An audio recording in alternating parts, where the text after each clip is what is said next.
If you host remote podcast interviews or present webinars online, audio quality is crucial for professionalism and audience engagement. But poor sound plagued by echo, background noise, voices that are too distant or boomy, well, it's common. In most cases, the issue isn't your microphone, but rather your microphone technique. One of the biggest issues with microphone technique is something called proximity effect. Don't panic. I'll explain proximity effect in simple terms. It means the closer you get to any directional microphone, the more bass gets boosted. Move away and the bass is reduced. Here's an example. I would be shocked if you didn't notice how awful this sounds. It was boomy. It was unnatural. Nobody wants to listen to that, but you also need to be careful not to get too far away from the microphone. Each microphone has something inside it called a capsule. This is the hardware that's capturing the noise. The capsule typically only works well on one side, while it does its best to reject noise from the other side. I'm going to move the microphone farther away from my mouth, similar to a webcam or microphone placed not quite close enough on the desk. How does this sound to you? Do you like it compared to what you just heard? Even the average person who doesn't consider themselves an audiophile would notice that my voice lost all definition. In fact, not only did it sound really tinny, like my voice was coming out of a tin can, but you also may have picked up on a little bit of echo. So as you can tell, being too far away from the microphone can provide just as poor of an experience for the listener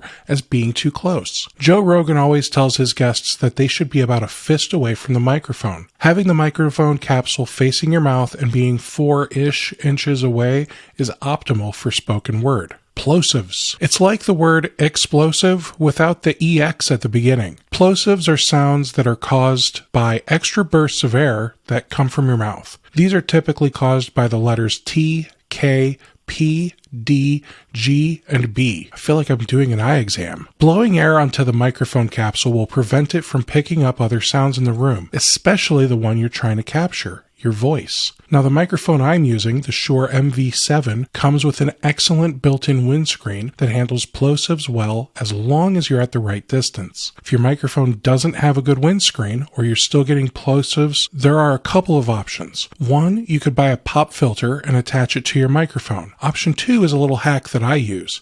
Do you see how my microphone is pointed at my mouth but at a 45-degree angle coming in from the side? This helps the mic to be close to the audio source, my mouth, while avoiding the air that is coming out of it as I speak.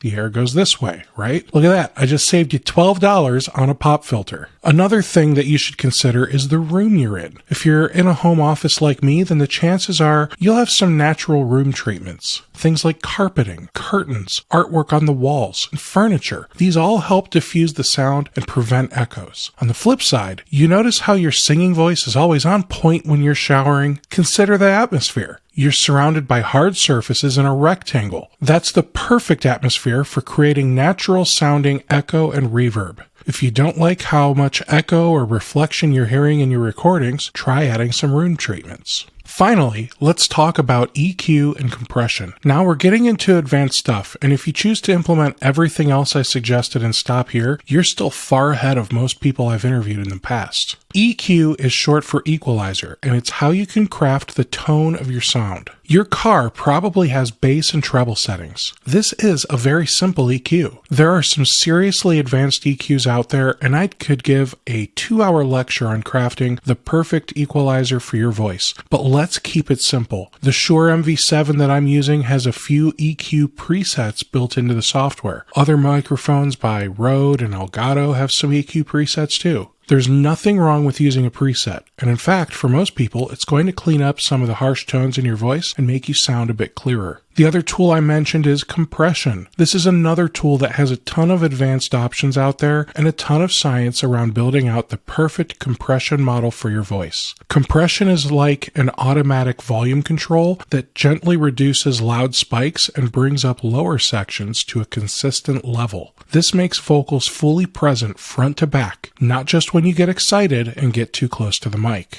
Using the Shure software's one-touch EQ and compression presets tuned specifically for speech means great broadcast-ready sound with no learning curve. All you have to do is click and enable the software. It brings voices to the forefront while respecting room tone based on professional settings. I simply couldn't live without these enhancements. The results speak for themselves. So in summary, equalizers and compressors are your audio fine-tuning friends for incredibly quick but dramatic sound improvements from any microphone. Don't be afraid of the tech lingo. Easy interfaces like the MV7s make studio tricks accessible for beginners and pros alike. So there you have it. That's my guide to fixing common microphone mistakes. Small adjustments like proper distance, windscreens, acoustic treatment, and using EQ and compression can dramatically improve your audio for interviews, conferences, and presentations. Do you have any audio pet peeves from webinars or podcasts? What questions weren't answered about getting great vocal sound? I aim to help everyone sound more professional and polished on calls and recordings. Now that you know how to use your microphone correctly, your audio will be top notch. Take it easy, everybody, and don't be afraid to ask tough questions.